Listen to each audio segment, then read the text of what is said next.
Welcome to KimYinYoga. Today's video focuses on the goat hour, releasing fear in prep for the new year of the fire horse. Let's begin together on the mat, arms up overhead, wide fingers open to receiving.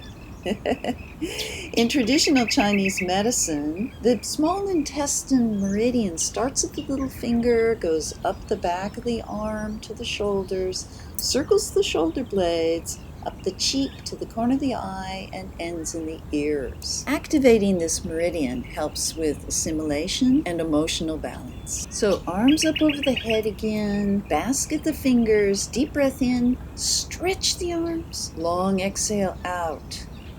Deep breath in, stretch the arms to the sky, exhale out, down to the head. One more time, deep breath in, stretching up, and bringing it all down.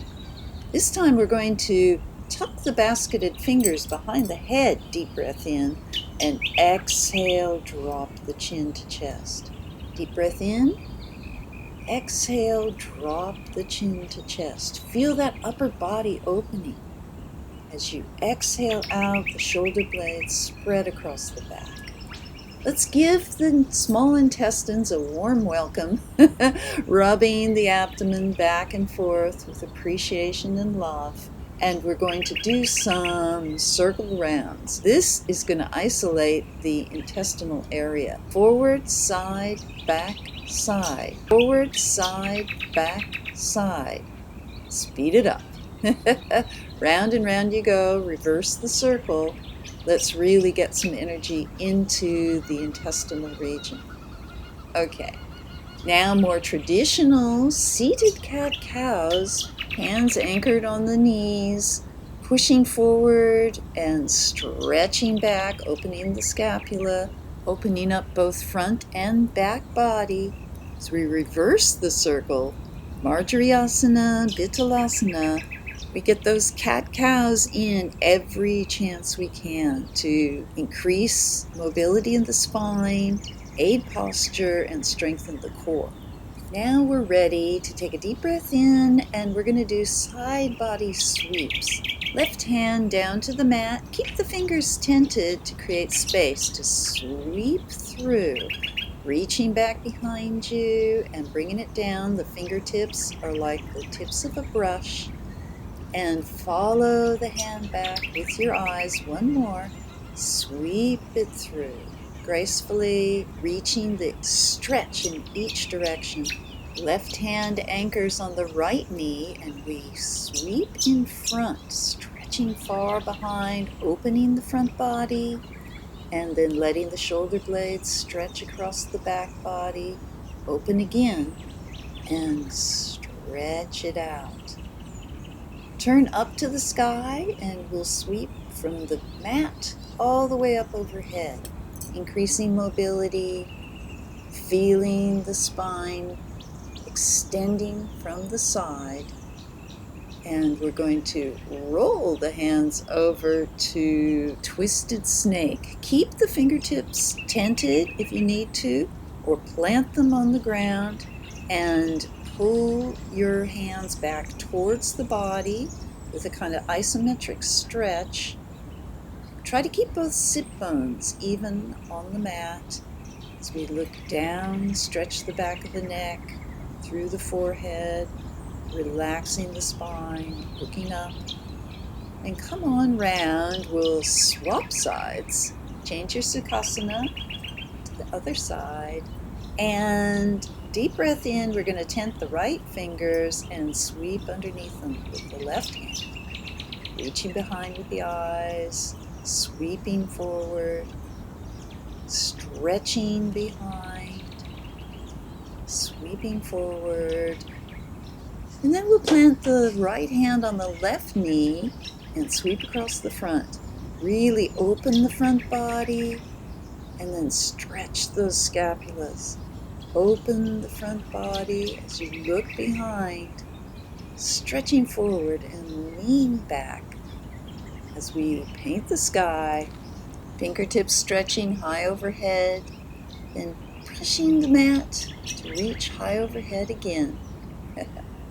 Okay, cartwheel over to the right, and we're going to tent the fingers again for twisted snake.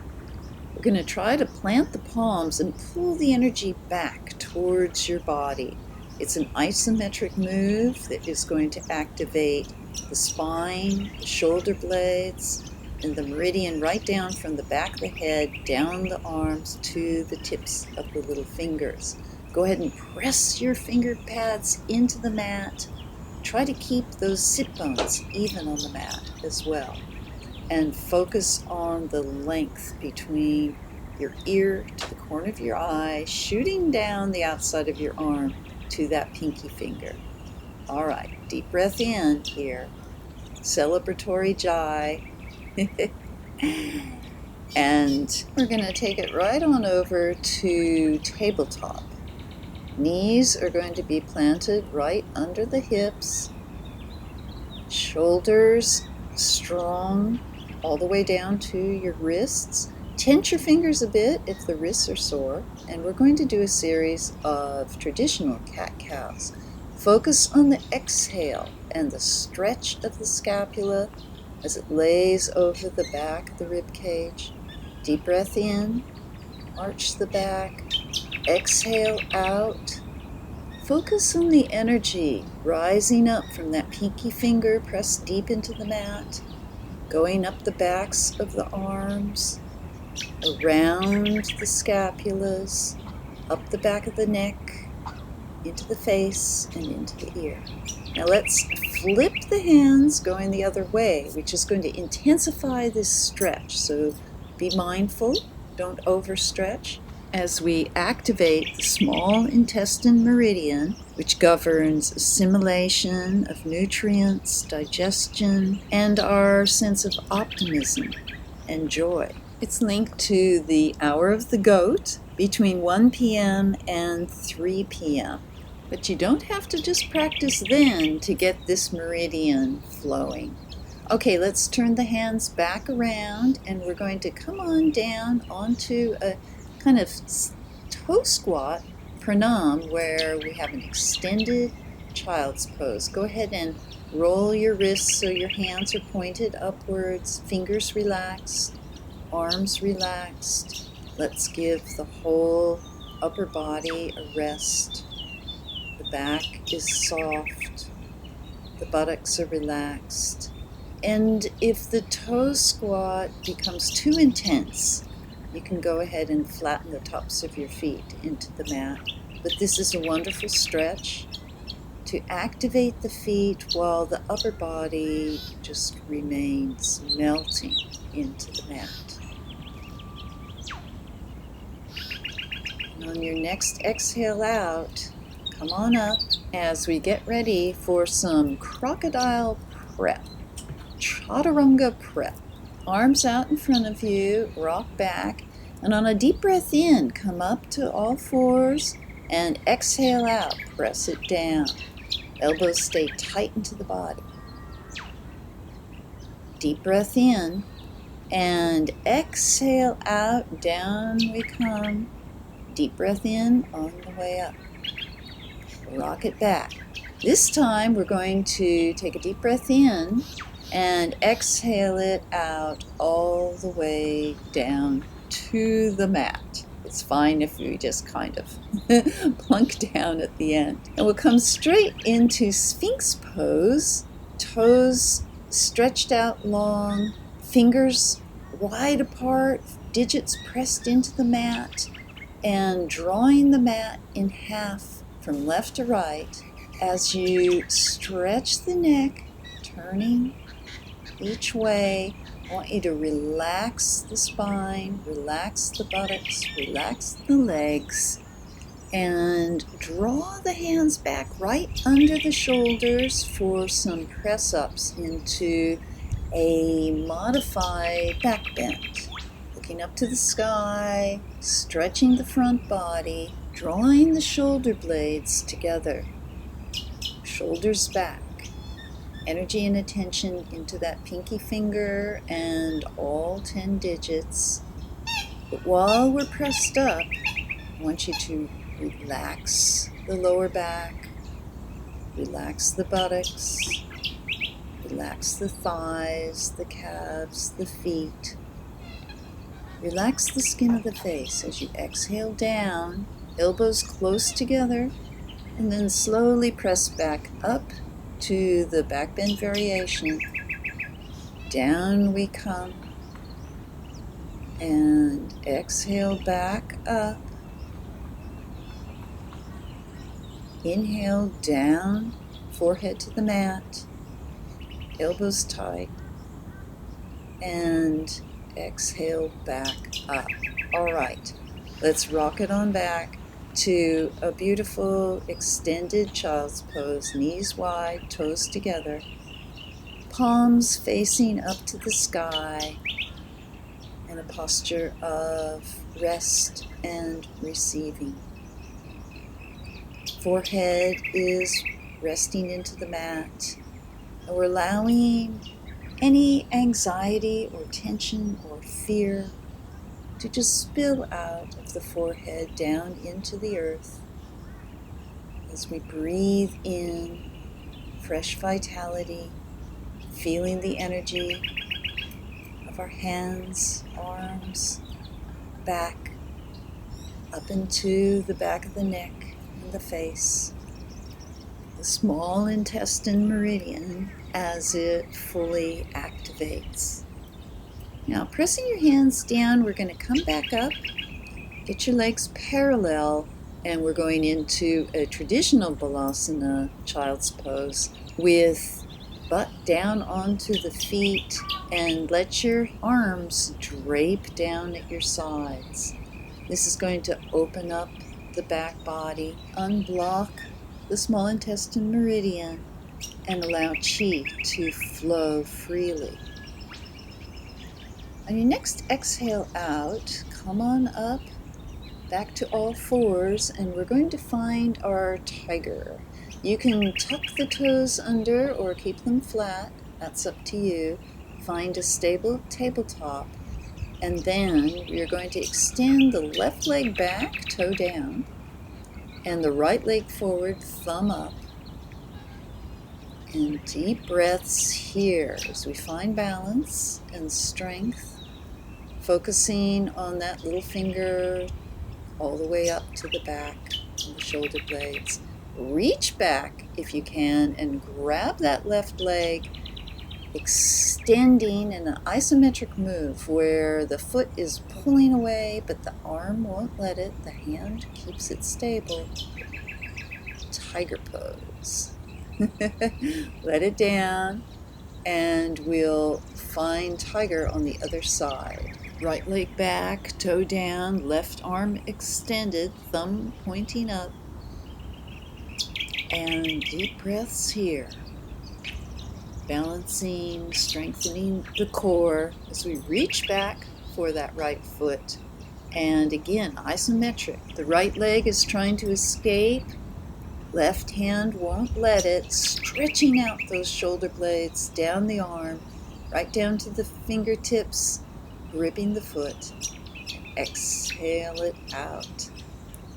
We're going to flip on over to Gomokasana, cow-faced legs and arms.